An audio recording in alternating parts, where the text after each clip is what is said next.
आजू आई बरात जनक नगरी, आजू आई बरात जनक नगरी। हे जनक नगरी, हे जनक नगरी, आजू आई बरात जनक नगरी। कहवा बैठाई बदुलरू राम लखन, कहवा बैठाई बदुला राम लक्ष्मण। अरे कहवा बैठाई दशरथ समधि, ए जी कहवा बैठाई दशरथ समधि। आजू आई बरात जनक नगरी, आजू आई बरात जनक नगरी।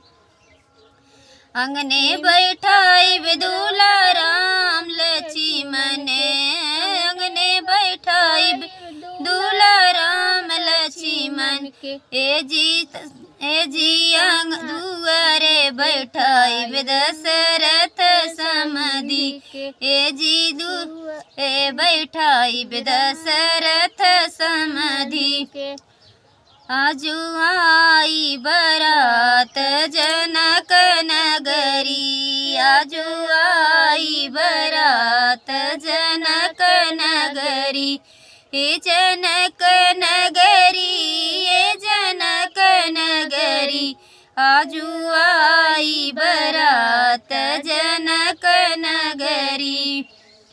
काऊ खियई बई दूल्हा राम लक्ष्मण के, काऊ खियई बई दूल्हा राम लक्ष्मण के।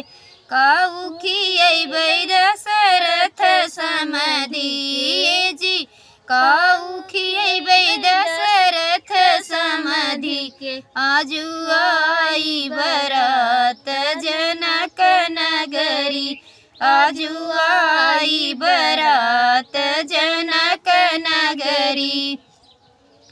मेवा और फल दूल्हा राम लक्ष्मण के, फल और मेवा दूल्हा राम लक्ष्मण के।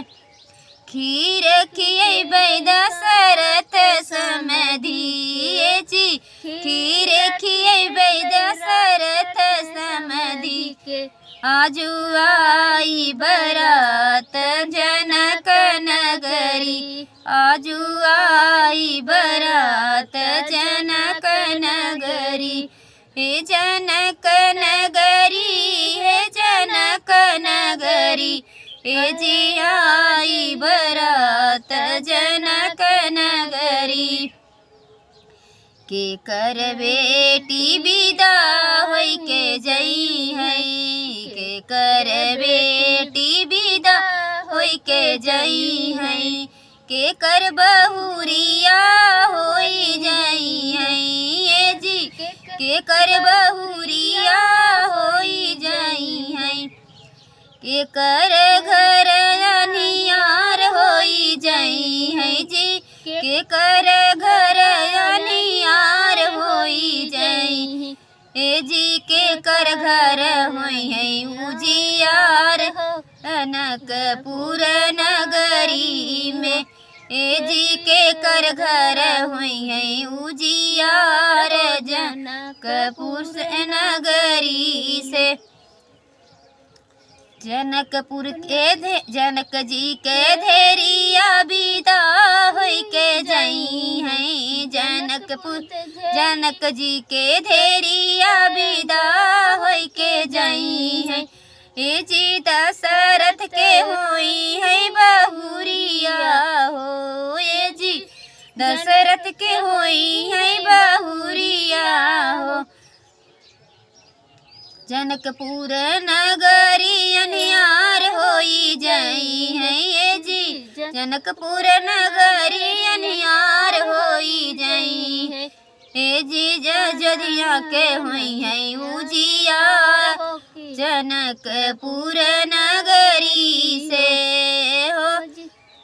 जदिया नगर उजियार जनकपुर नगरी नगरी से। आजू आई है बारात जनकपुर से, आजू आई है बारात जनकपुर से। तो बहुत ही प्यारा गीत, विवाह गीत आप लोग सुने और कमेंट में ज़रूर बताएं कैसा लगा हमारा गीत।